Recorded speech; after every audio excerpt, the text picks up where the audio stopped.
Chandu champion का कुछ आएगा तो वो वीडियो तो नहीं बना रहा उस पर मैं अभी मैच देखूंगा।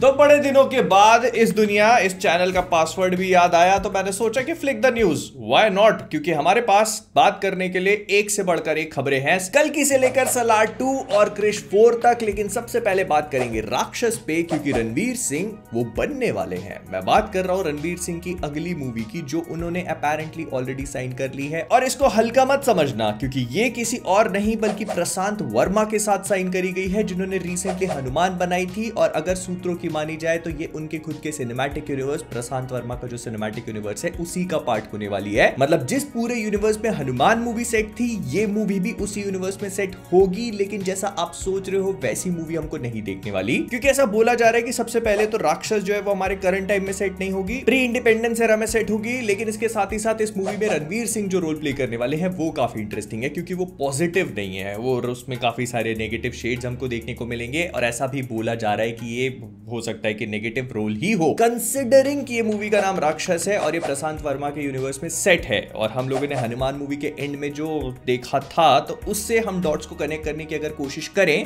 तो हो सकता है कि मूवी राक्षसों के पर्सपेक्टिव से हमको दिखाई जाए और हमें ये बताने की कोशिश करी जाए कि जब से हनुमान जी इस दुनिया में नहीं है तब से राक्षस लोग क्या करने की कोशिश कर रहे हैं। और हो सकता है कि रणवीर सिंह जो है उन सबके लीडर का रोल पोर्ट्रे करें, जो आगे जाकर इस पूरे यूनिवर्स का जो एवेंजर्स टाइप का फिनाले हो उसमें एक ग्रैंड विलन की तरह दिखाया जाएगा। I know it is too early to set up a villain, लेकिन अगर आप लोगों ने हनुमान मूवी में राक्षसों को सेटअप कर दिया है अगली मूवी के लिए, और ये भी समझ में आ रहा है कि वो अगली मूवी में काफी बड़ा पार्ट प्ले भी करेंगे एज विलन्स, तो फिर इट डज मेक सेंस कि रणवीर सिंह का कैरेक्टर उन सबका लीडर दिखाया जाए और फिर उसी को आगे के पूरे ग्रैंडर यूनिवर्स में एक बिगर थ्रेट की तरह सेटअप किया जाए। फिर भाईजान की अगली मूवी जो यार मुर्गदास के साथ बना रहे हैं, उसका नाम सिकंदर है, उसकी फीमेल लीड को कंफर्म कर दिया गया और वो none other than Rashmika Mandhana, जिनको हमने लास्ट टाइम एनिमल में देखा था, वो भाईजान के साथ रहेंगी इस पिक्चर में। And I kind of like this casting. मुझे ऐसा लगा कि ये पिछली भाईजान की कास्टिंग से काफी बेटर है, एक्टिंग भी अच्छी कर लेती है एंड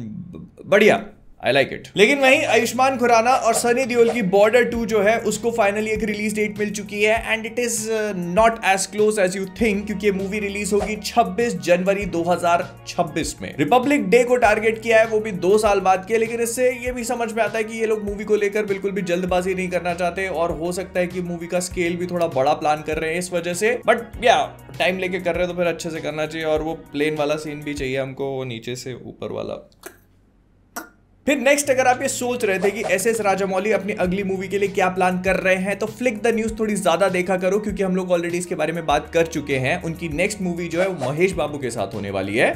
नहीं, बाहुबली 3 या कोई और सीक्वल नहीं प्लान कर रहे हैं वो। महेश बाबू के साथ वो एक jungle action adventure thriller movie plan कर रहे हैं, कुछ इंडियाना जोन्स और टॉम रेडर स्टाइल में। और उसकी स्क्रिप्टिंग वगैरह बहुत ही आगे की स्टेजेस तक पहुंच चुकी है। और उसके लिए अब ये भी बोला जा रहा है कि महेश बाबू जो है अपनी पब्लिक मीडिया के अपीयरेंसेस को भी बहुत ज्यादा कम करने वाले हैं, क्योंकि उनका लुक मूवी में ऐसा होगा जिसको एस राजामौली नहीं चाहते कि बहुत ज्यादा लोग देखें। प्लस इस मूवी के लिए काफी इंटेंस ट्रेनिंग को भी अंडरगो करेंगे एंड ऐसा बोला जा रहा है कि उनके फैंस ने अभी तक उनको इस अवतार में नहीं देखा होगा, इस टाइप के रोल में नहीं देखा होगा। एस राजामौली के हर मूवी के हर एक्टर के लिए ऐसे ही बोला जाता है and it kind of turns out to be true. लेकिन यस, अगर आप सोच रहे हो तो इस मूवी को लेकर इतना ही पता चला है कि जो एक कैरेक्टर होगा इसमें हनुमान जी के काफी सारे शेड्स हमें देखने को मिलेंगे। तो देखते हैं कि राजामौली जी ने इस बार हमारे लिए क्या प्लान करके रखा हुआ है। फिर Saif Ali Khan legendary film maker Priyadarshan के साथ उन्हीं की खुद की मलयालम मूवी के रीमेक में स्टार करने वाले हैं, जिसका नाम ओप्पम था। इसमें मोहनलाल थे और इस मूवी के लिए अब सैफ अली खान को वो खुद कास्ट करना चाहते हैं। लेकिन ये मूवी एक सिंपल मूवी नहीं है। जिन लोगों ने इस मूवी को देखा है वो जानते होंगे, ये एक थ्रिलर मूवी है जिसमें सैफ अली खान एक ब्लाइंड आदमी का रोल प्ले करेंगे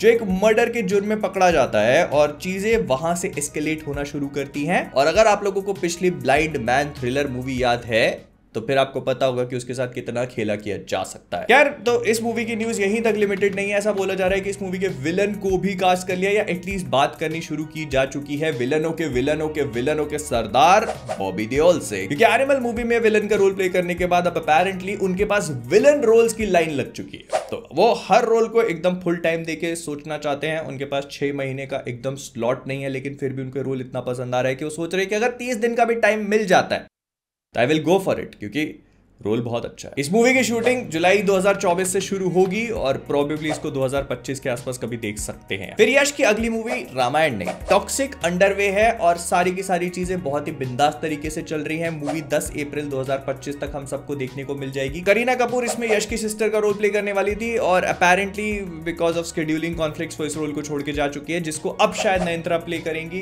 इस बात के लिए अभी कोई श्योरिटी नहीं है, बट हाँ वो रोल में इंटरेस्टेड है, मे बी, ठीक है। लेकिन हाँ सिस्टर तो ठीक है। अगर आप सोच रहे हो कि मेन एक्ट्रेस कौन है, तो मेन इस मूवी में यश के ऑपोजिट उनके लवी डवी वाला काम करने का काम होगा कियारा आडवाणी का। पता तो नहीं पर सुन के अच्छा लगा। फिर कल्कि वालों के एनिमेशन प्रीलूड को लेकर मैंने पहले भी बात करी थी कि अपनी मूवी के रिलीज होने से पहले कुछ एनिमेटेड प्रीलूड सा रिलीज करेंगे अपनी मूवी के एक बैकग्राउंड को दिखाने के लिए।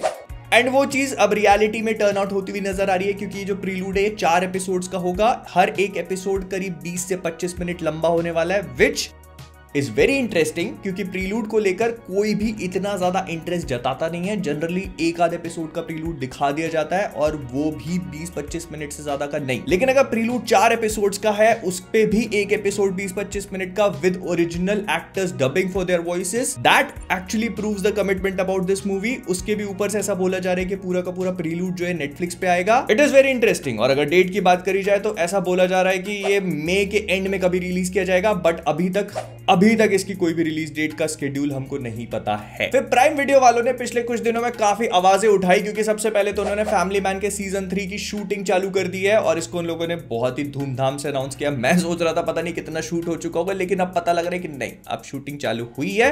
तो प्रोबेबली हमको 2025 में देखने को मिलेगा, क्योंकि इस साल प्राइम वीडियो का कंप्लीटली पैक्ड है, क्योंकि वो मिर्जापुर को भी फिट नहीं कर पा रहे हैं। स्पीकिंग ऑफ विच, उन लोगों ने मिर्जापुर के अगले सीजन के ट्रेलर को अनाउंस करने की खुद ही लोगों से मांग करनी शुरू करवा दी है, एक हैशटैग को बोल करके, और कहा कि मांगना शुरू कर दो, देना है तो दे दो। I mean sure I am excited for it, लेकिन एट दिस पॉइंट मेरी सिचुएशन उस भूखे की तरह हो चुकी है जिसको 6 घंटे से खाना नहीं मिला, और 6 घंटे और नहीं मिलेगा तो बेहोश ही होंगे, उससे ज्यादा क्या। फिर नेक्स्ट क्रिश 4 को लेकर भी एक अपडेट है। मैं ये तो नहीं बोलूंगा कि बहुत बड़ी, हम लोग को पता है कि क्रिश 4 पे काम चल रहा है, तो ये पता चला है कि उसकी स्क्रिप्ट अब पूरी तरह से कंप्लीट हो चुकी है और अब ऋतिक रोशन का बस इंतजार किया जा रहा है कि वो अपने काम को खत्म करे, इस स्क्रिप्ट के ऊपर थोड़ी अपनी नजर घुमाए, उसको देखें और कहे कि हाँ मैं इस पे काम करने के लिए तैयार हूं, अपनी डेट्स दे और उस पे काम करना शुरू किया जाए। वी ऑलरेडी नो कि इसको प्रोड्यूस किया जाएगा सिद्धार्थ आनंद की कंपनी मार्फ्लिक्स के थ्रू, तो वीएफएक्स को लेकर मुझे नहीं पता कि हम कितना एक्सपेक्टेशन रख सकते हैं इससे।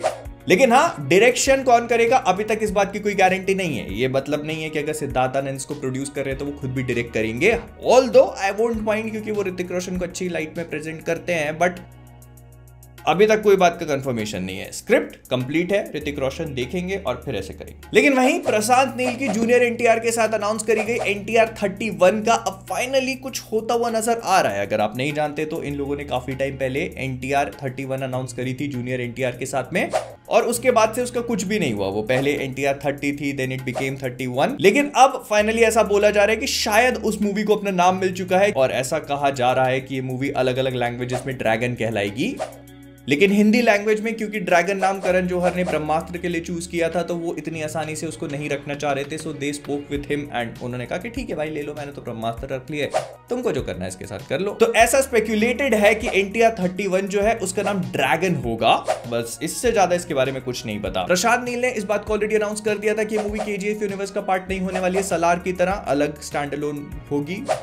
देखते हैं इसके साथ क्या होगा। स्पीकिंग ऑफ सलार, तो सलार 2 को लेकर भी काफी सारी चीजें पता चलनी शुरू हो चुकी है। सबसे पहले तो ये मई के एंड में इसकी शूटिंग स्टार्ट कर देंगे। प्रशांत नील और उनके राइटर्स की टीम ने सलार 2 के लिए जो पूरी स्क्रिप्ट है उसको काफी मिलजुल के अच्छा खासा इनहांस किया है, फीडबैक लेके सलार पार्ट 1 के बाद। और ये जो पहला शेड्यूल है ये 10 दिन तक टेक प्लेस करेगा हैदराबाद में, जिसमें प्रभास और पृथ्वीराज दोनों होंगे, और उसके बाद 2025 के फर्स्ट क्वार्टर में ये लोग बाकी की फिल्मिंग को रिज्यूम करके कंप्लीट करेंगे, ताकि मूवी दिसंबर 2025 तक कंप्लीट होकर के रिलीज कर दी जाए।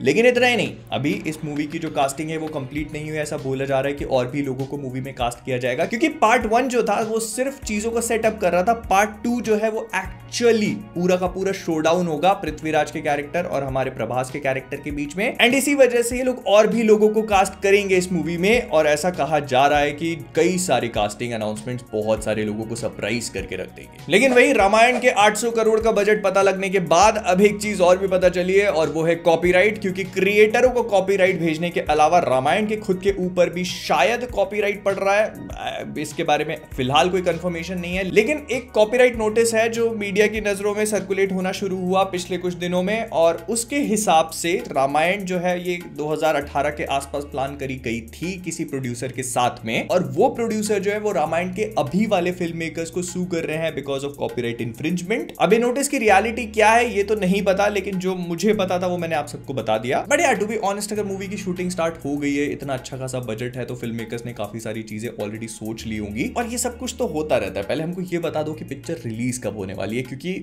2027 बहुत दूर है। खैर, तो फ्लिक द न्यूज के लिए इस बार इतना ही। अगर आप लोगों ने मेरे चंदू चैंपियन का रिएक्शन नहीं देखा तो वो यहां कहीं पर होगा। वीडियो अभी तक इसलिए नहीं बनाया क्योंकि जा रहा हूं आरसीबी सीएसके का मैच देखने, उससे बढ़ के कुछ नहीं है।